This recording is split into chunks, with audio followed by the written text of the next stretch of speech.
The room was silent when the truth finally came out. My mother dropped the old brown envelope and photos spilled across the floor. My father turned pale. My aunt began to cry so loudly that the neighbors later said they heard her through the walls. And then the words were spoken, slow and heavy, like stones falling into water.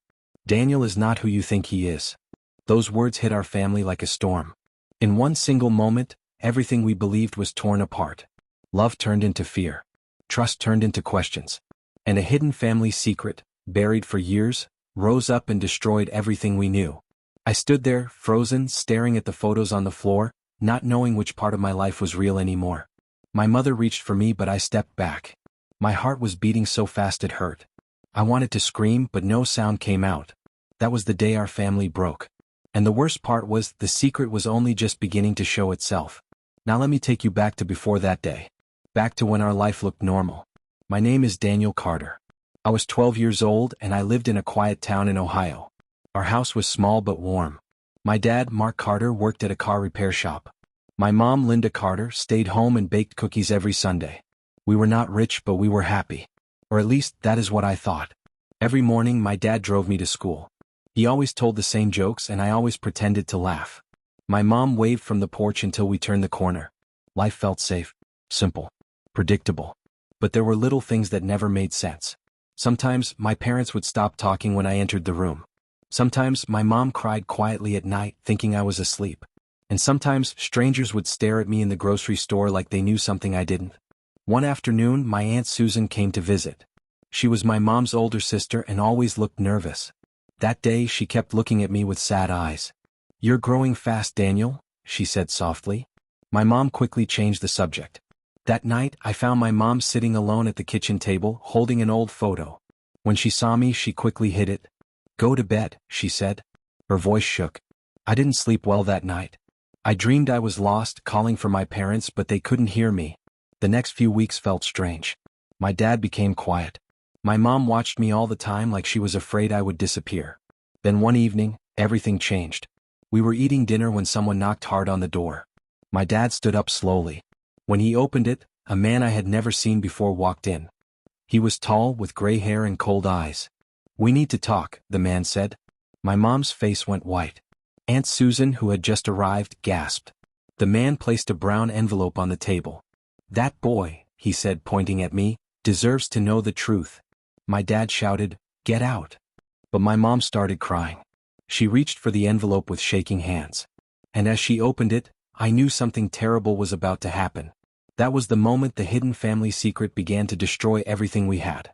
My mother's hands shook as she held the photos from the envelope. She did not look at me. She could not. My father sat down slowly like his legs had forgotten how to work. Aunt Susan covered her mouth, her eyes full of fear. The strange man spoke again. His voice was calm, but it sounded cruel. "Daniel was taken from a hospital 12 years ago," he said. "He is not your biological son." The room exploded with noise. "That's a lie," my dad yelled. He stood up and pointed at the man. "Get out of my house." But my mom began to sob. That was when I knew it was true. I felt dizzy. My ears rang. The word taken stayed stuck in my head. Taken where? Taken from who? What does that mean? I asked. My voice sounded small, like it didn't belong to me. The man looked at me closely. "It means you were born to another family," he said. "A family that never stopped looking for you." My mom cried harder. "We were young," she whispered. "We were scared. We couldn't have children. I made a terrible choice." She told me the truth in broken pieces. 12 years ago, a nurse offered her a baby. The nurse said the baby's parents didn't want him. My mom believed her. Or maybe she wanted to believe her. She took the baby. She took me. The nurse disappeared. The truth stayed hidden. Until now. I wanted to run.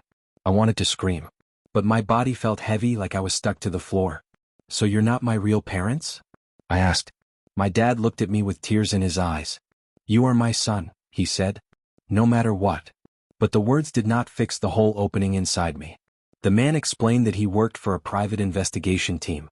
My real parents had never given up. They had searched for years. A new clue finally led them here. "They want to meet him," the man said. "No," my mom cried. "Please don't take him away." That night I stayed in my room. I hugged my pillow and stared at the wall.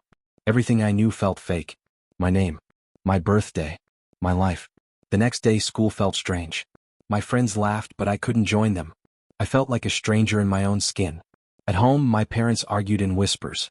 Aunt Susan stayed longer than usual. I heard words like police, charges, and court. I didn't know what they meant, but they sounded scary. A few days later, the man returned. This time he was not alone. 2 police officers stood behind him. My heart dropped. My mom screamed. My dad begged. The officers said they needed to ask questions. They said no one was under arrest yet. Yet, I was asked to sit on the couch. One officer knelt in front of me. "Daniel," he said gently, "do you feel safe here?" I looked at my parents. My mom's face was red from crying. My dad's hands shook. "Yes," I said. And I meant it. But safety did not stop what came next. That evening, a black car pulled into our driveway. A woman stepped out. She had my eyes. A man followed her. He had my smile. My real parents. My mom fell to her knees. My dad turned away, hiding his face. The woman walked toward me, tears running down her cheeks. "Daniel," she whispered. "My baby." Before I could speak, police sirens sounded in the distance, growing louder. And that was when everything truly fell apart. The sirens were deafening, echoing through the quiet neighborhood. I didn't understand why they were here. My heart pounded like a drum in my chest.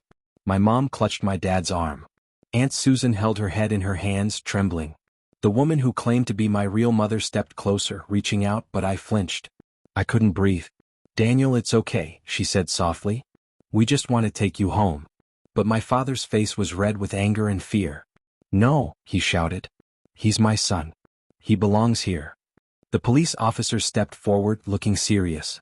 "Sir, ma'am, we are here to ensure the child's safety while this situation is clarified." I froze. Safety? My safety? Everything had become confusing and terrifying. The life I knew, my parents, my home, my routine, was slipping through my fingers. My real mother knelt beside me, placing her hands on my shoulders. "Daniel, I've searched for you for 12 years. You are my son and I love you. Please don't push me away." I wanted to believe her. I really did. But my heart ached for the people who had raised me. The people who kissed me goodnight, who laughed at my jokes, who loved me unconditionally. Could I leave them? Could I even trust these strangers who claimed to be my real parents? Then my father grabbed my hand. "Don't listen to them," he yelled. "You're my son. I've been your father since the day you were born. No one can take that away." The 2 sides pulled at me, figuratively at first, then almost physically. My head was spinning. Tears blurred my vision.